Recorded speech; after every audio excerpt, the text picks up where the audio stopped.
Assalamualaikum warahmatullahi wabarakatuh. Salam Om Swastiastu, Namo Buddhaya, salam sejahtera, salam kebajikan untuk kita semua. Kali ini dalam mata kuliah penelitian tindakan kelas dengan judul konsep-konsep PTK yang disusun sebagai tugas mata kuliah penelitian tindakan kelas dan diampu oleh dosen pengampu Dr. Sri Mulyati, MPD. Program studi kami yaitu Program Studi Pendidikan Guru Sekolah Dasar, Fakultas Keguruan dan Ilmu Pendidikan Universitas Veteran Bank Nusantara Sukoharjo.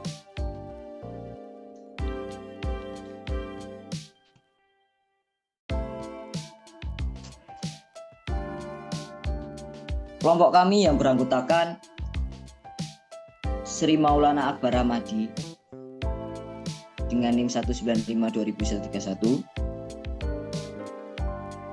Dan saya Taufik Pandoyo dengan NIM 20520047.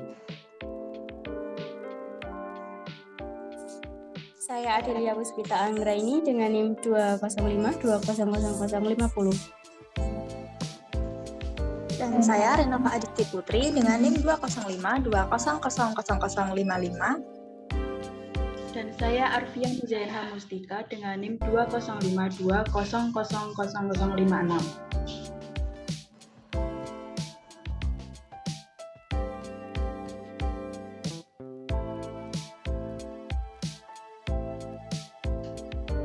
Kami dari kelompok 2. Di sini kami ingin memaparkan dengan judul pemaparan kami yang seperti telah dijelaskan pada awal, bahwasanya kita akan membahas tentang konsep-konsep penelitian tindakan kelas. Lalu kita akan membahas tentang latar belakang dan memaparkan pembahasan dan ditutup dengan simpulan dan penutup.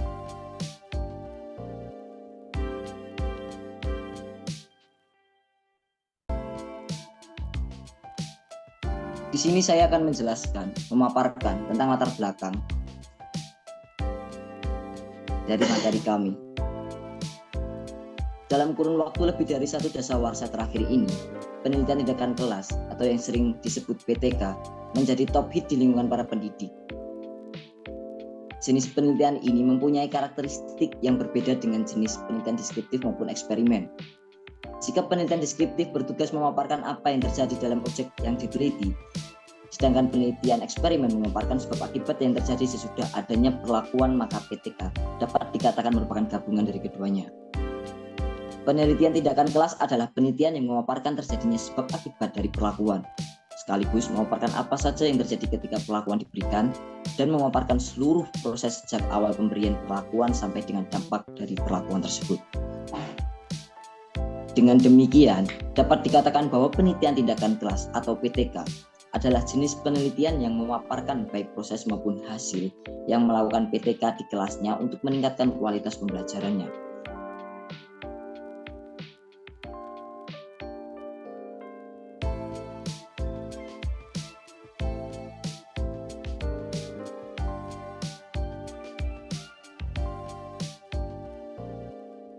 Baik, selanjutnya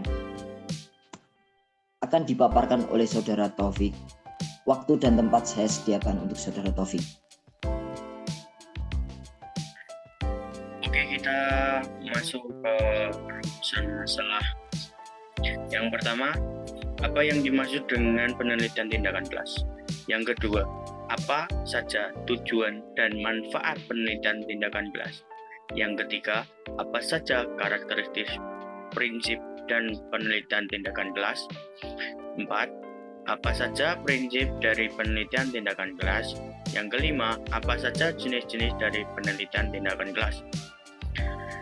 Kita selanjutnya masuk ke tujuan. Yang pertama, untuk mengetahui maksud penelitian tindakan kelas. Yang kedua, untuk mengetahui tujuan dan manfaat penelitian tindakan kelas. Yang ketiga, untuk mengetahui karakteristik penelitian tindakan kelas. Yang keempat, untuk mengetahui prinsip dari penelitian tindakan kelas. Yang kelima, untuk mengetahui jenis-jenis dari penelitian tindakan kelas.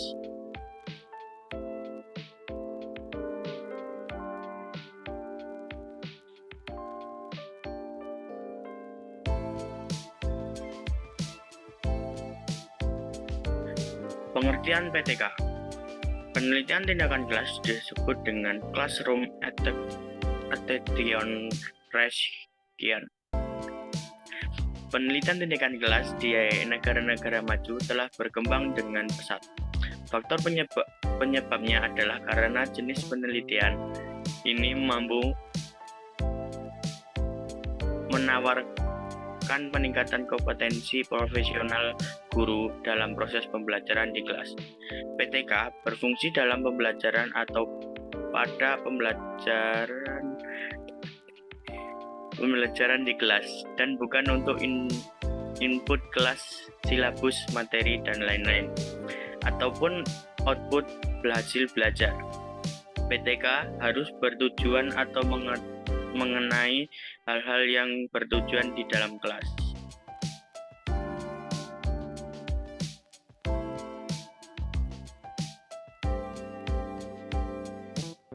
Oke, selanjutnya akan dibacakan oleh teman saya, Adelia Puspita Anggraini.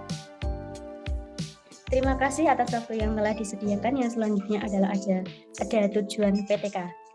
Tujuan penelitian tindakan kelas adalah untuk memperbaiki dan meningkatkan layanan profesionalisme guru dalam menyelenggarakan proses pembelajaran. Secara rinci, tujuan PTK adalah sebagai berikut.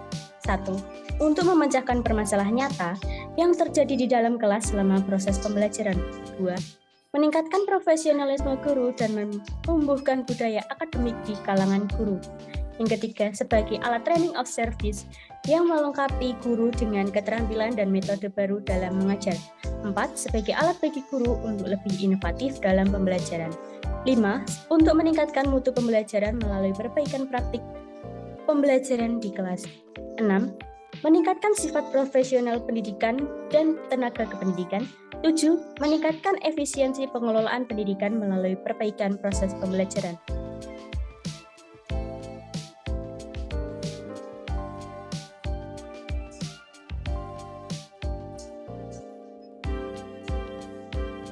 Yang selanjutnya ada manfaat PTK.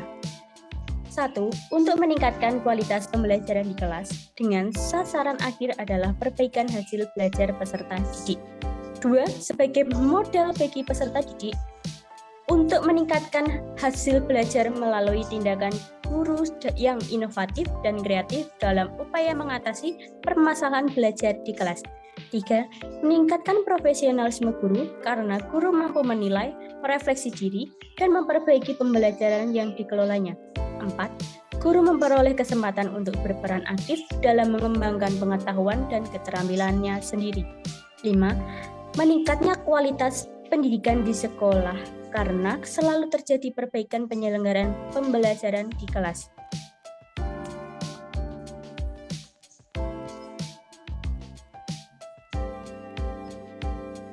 Yang selanjutnya ada karakteristik PTK. Terdapat 3 karakteristik PTK yang membedakannya dengan penelitian lain. Dengan karakteristik PTK adalah sebagai berikut. 1. Inquiry reflective. Penelitian tindakan kelas berasal dari permasalahan pembelajaran real yang sehari-hari dihadapi guru dan peserta didik. 2. Kolaboratif. Penelitian tindakan kelas merupakan upaya bersama dari berbagai pihak untuk mewujudkan perbaikan pembelajaran yang diinginkan. 3. Reflektif. Penelitian tindakan kelas memiliki ciri khusus, yaitu sikap reflektif yang berkelanjutan dengan menekankan pada proses refleksi terhadap proses dan hasil penelitiannya.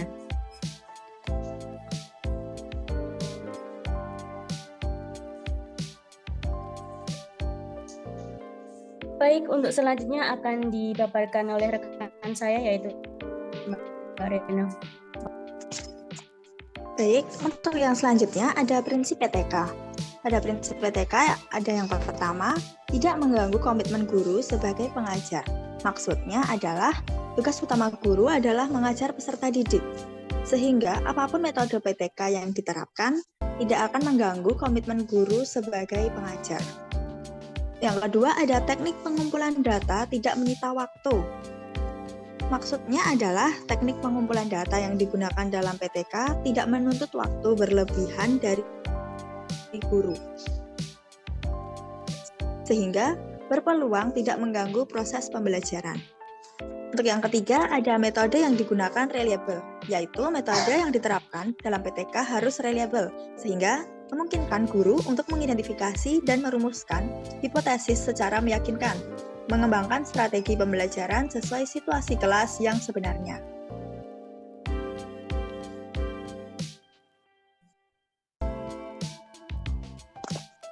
Yang selanjutnya, masalah penelitian adalah masalah pembelajaran yang merisaukan, adalah masalah penelitian yang ditemukan seharusnya merupakan masalah yang dijumpai dalam pembelajaran dan merisaukan guru untuk selanjutnya dicarikan solusinya. Untuk yang prinsip PTK yang kelima, guru bersikap konsisten terhadap etika pekerjaannya. Maksud dari prinsip tersebut, di dalam menyelenggarakan PTK, guru harus selalu konsisten meletakkan kepedulian yang tinggi terhadap prosedur etika terkait pekerjaannya. Hal ini diperlukan karena pelaksanaan PTK harus mengindahkan tata krama kehidupan berorganisasi selain harus melibatkan peserta didik.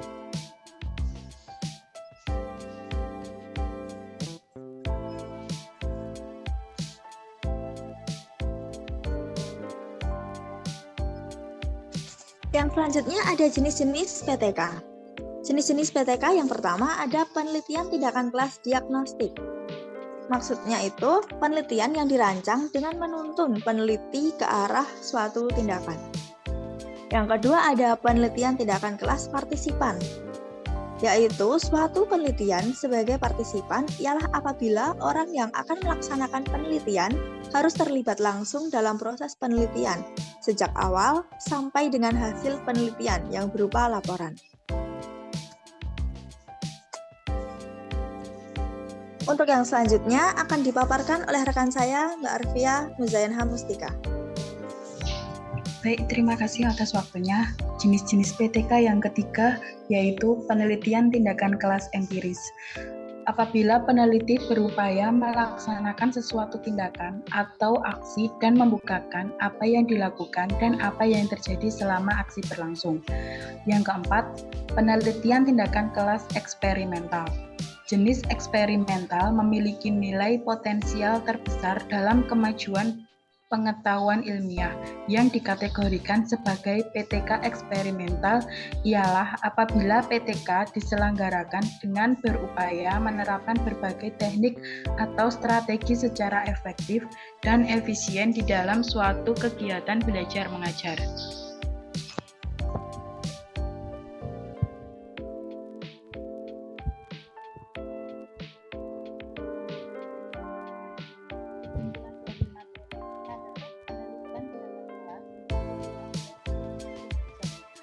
Peneliti tindakan kelas di negara-negara maju telah berkembang dengan cepat. Faktor penyebabnya adalah karena jenis penelitian ini mampu menawarkan peningkatan kompetensi profesional guru dalam proses pembelajaran. PTK berfokus pada kelas atau pada proses belajar mengajar yang terjadi di kelas dan bukan pada input kelas yaitu silabus, materi, dan lain-lain ataupun output yaitu hasil belajar. PTK harus tertuju atau mengenai hal-hal yang terjadi di dalam kelas. Prinsip PTK adalah sebagai berikut. Tugas utama guru adalah mengajar peserta didik. Teknik pengumpulan data tidak menyita waktu. Maksudnya, metode yang diterapkan dalam PTK tidak menuntut waktu berlebihan dari guru. Dan masalah pendidikan adalah masalah pembelajaran yang merisaukan. Guru harus selalu konsisten untuk melakukan kepedulian yang tinggi terhadap proses.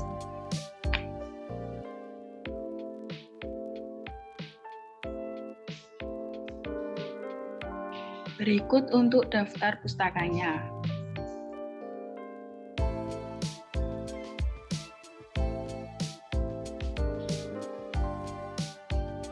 Saya kembalikan ke moderator. Terima kasih atas pemaparannya untuk teman-teman. Baik, tersebut adalah materi yang dapat kami paparkan. Jika terdapat kekurangan, kami mohon maaf. Wassalamualaikum warahmatullahi wabarakatuh. Salam, Om Swastiastu, Namo Buddhaya, salam sejahtera, salam kebajikan untuk kita semua.